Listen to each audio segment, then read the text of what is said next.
तो ये खबर पश्चिम बंगाल से है, जहां मुख्यमंत्री के उत्तर बंगाल पहुंचने के बाद अलीपुरद्वार के बंद तोरसा चाय बागान को खोल दिया गया है। तोरसा चाय बागान 5 महीने से अधिक समय तक बंद रहने के बाद आज आधिकारिक तौर पर खोल दिया गया है। नया मालिक आज बगीचे में प्रवेश किया। तोरसा चाय बागान पिछले 7 अगस्त से बंद है। चाय बागान बंद होने से 662 श्रमिकों को परेशानियों का सामना करना पड़ा। बागान अधिकारी चार बकाया वेतन के साथ चले गए। वहीं कई मजदूर काम की तलाश में दूसरे राज्यों में पलायन कर गए। बागान अधिकारी इस बात से खुश हैं कि अंततः आज बागान खुला है।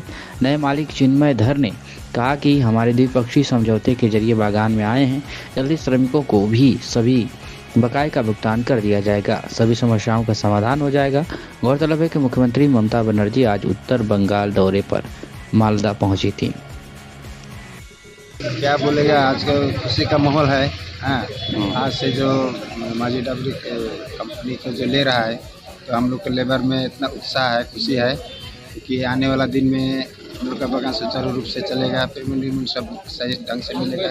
लेबर लोग बहुत खुश है और कंपनी को भी सहयोग देने के लिए लेबर खुशी है।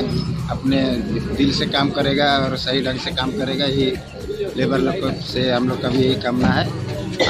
अगले दिन में जो भी कार्यक्रम होगा, हम लोग मैनेजर का सहयोग पूरा करेगा और यही करके आज में काम शुरू हो गया। তোরসা বাগান আজকে আমরা অ্যাকচুয়ালি সরকারের এসওপি বেরোনোর পরে মাননীয় মন্ত্রী শ্রমমন্ত্রী আমাদেরকে বলেছিলেন যে এই এসওপির মাধ্যমে আপনারা বাগান নিলে এই যে বাগানগুলো দীর্ঘদিন ধরে বন্ধ হয়ে আছে, তার মধ্যে তোরসা একটা গার্ডেন, সেই বাগান বন্ধ হয়ে আছে। তো স্থানীয় লিডার গঙ্গাদা আমাদের সাথে যোগাযোগ করে এবং ডিএলসির ওখানে 2-3টা মিটিং হওয়ার পরে আমরা সম্মতি দেই যে আমরা সরকারি প্রসিডিওরের মধ্যে দিয়ে যদি বাগান আমাদেরকে দেওয়া হয়, আমরা বাগান চালাতে রাজি আছি। সেই হিসাবে আমরা বাগানটাকে আজকে আমরা বাগান খোলার জন্য আমরা এসেছি। প্রশাসন আমাদের সহযোগিতা করেছে এবং প্রশাসনের আধিকারিকরা আছে, স্থানীয় থানা আছে আমাদের সাথে এবং ডিএলসি জেএলসি ওনারা সবসময় আমাদেরকে সহযোগিতা করেছে। একটা দ্বিপাক্ষিক চুক্তি হয়েছে দুটো ট্রেড ইউনিয়নের সাথে আমাদের, এবং খুব শিগগিরই সরকার আমাদেরকে এসওপির মধ্যে দিয়ে লিজ আমাদের হাতে তুলে দেবে, আমরা আশা রাখছি।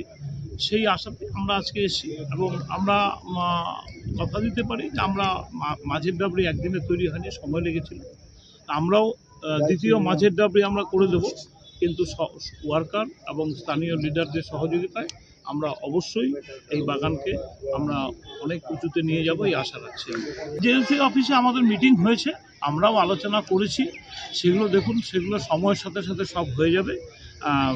প্রথম কথা হচ্ছে আমাদের সদিচ্ছা যদি থাকে, ওয়ার্কার এবং ম্যানেজমেন্টে যদি সদিচ্ছা থাকে, সব সমস্যার সমাধান হয়ে যাবে। এটা একটা কম্বিনেশন, ওয়ার্কার, ট্রেড ইউনিয়ন এবং ম্যানেজমেন্ট, তিনটার সদিচ্ছা যদি থাকে, দেনা পাওনাটা সময়ের সাথে সাথে সব সমস্যা হবে, এটা আমি কথা দিই। আমরা আশা রাখছি তোরসার যে জায়গায় তোরসা বাগান আছে, সেখানে তোরসা বাগানকে আমরা অনেক উঁচুতে নিয়ে যেতে পারবো, এই আশা আছে। কারণ ব্রিটিশ আমলের তৈরি বাগান এটা। এই বাগানের ব্রিটিশরা যে কোনো বাগান তৈরি করেছিল, সেখানকার সয়েল, সেখানে আবহাওয়া দেখে তৈরি করেছিল। কারণ এই বাগানের পোটেনশিয়ালিটি আছে দেখেই ব্রিটিশরা বাগান তৈরি করেছিল। সেই জন্য আমার আশা আছে আগামী 4-5 বছরের মধ্যে এই বাগানকে আমরা মাঝের ডাবরির সমান কিংবা মাঝের ডাবরির থেকে আরও উঁচুতে নিয়ে যাব, সেই চ্যালেঞ্জ নিয়েই আমরা এসেছি।